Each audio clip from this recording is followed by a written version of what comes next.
vreme baš nešto razmišljam o ovom našem okruženju. Pogledaj, kako smo dospeli do ovoga. Da, ovi prizori su prilično zabrinjavajući.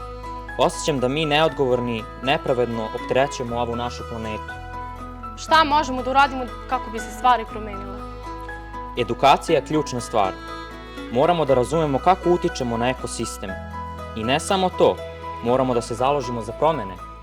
Tako je. Treba da krenemo od nas samih i promenimo naš odnos.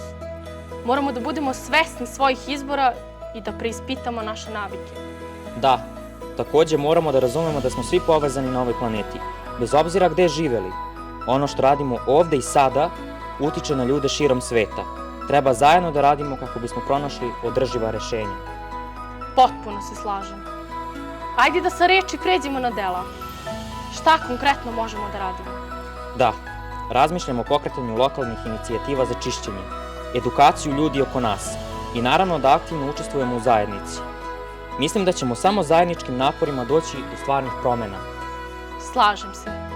Ajde da ne čekamo da neko drugi preuzme inicijativu. Mi treba da budemo pokretači pozitivnih promena.